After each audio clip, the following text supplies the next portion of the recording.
I'm a Belgian, and I lived for 21 years in Japan, and I'm a nomad. I travel the world. I cause a lot of trouble, make people think differently about the realities in life, and hope to stimulate a lot of entrepreneurship. I only want people to realize that we have the capacity to respond to all what we need with what we have. Simple. Okay. So we don't have to look beyond. We don't have to create funny things. We can really have all the food, all the water, the healthcare, the housing, shelter.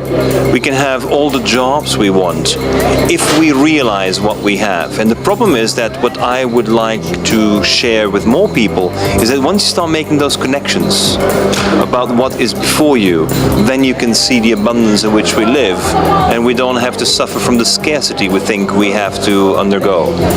To me, the key element with Lift is that it's very important to combine design, technology, and environment, and the development issue of being able to respond to people's needs and respond to the needs with what you have.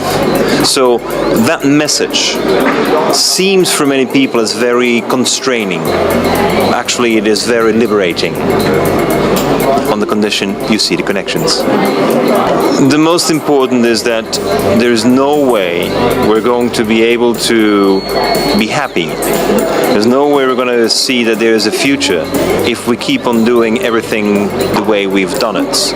But there's no way we can create a freedom for our children to do better than we do if the only thing we dedicate time for is to teach them what we know. And that is why you have to come and be overwhelmed with the new, with the different, and with the surprise. Because remember, kids love surprises. So now I'm listening and engaging in a dialogue with people so I can understand what makes them tick. Because to me the most important is that I know what I'm saying in my conferences, but the key thing for me is the dialogue with people, understand what makes them tick.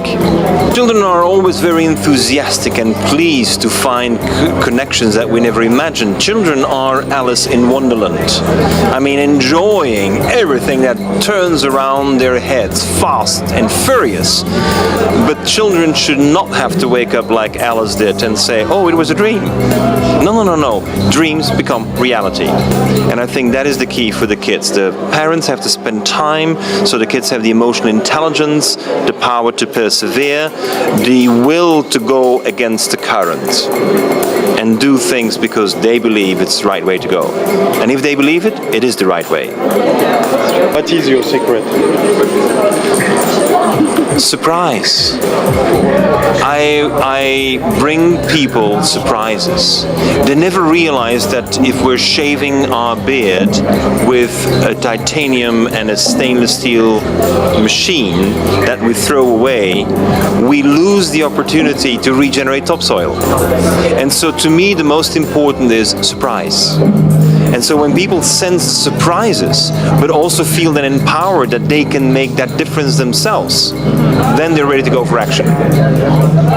So, what does the world look like in 35 years? I have no idea.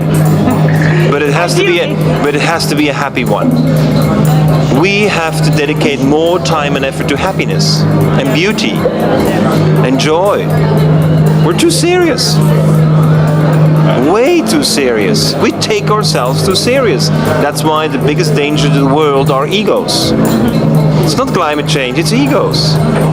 And so once we're able to make people happy, joyful, content with what they have, the ego will relax and we'll be able to go forward much faster. Contentness with what you have? Happiness is whatever each one of us decides it is. It's not universal.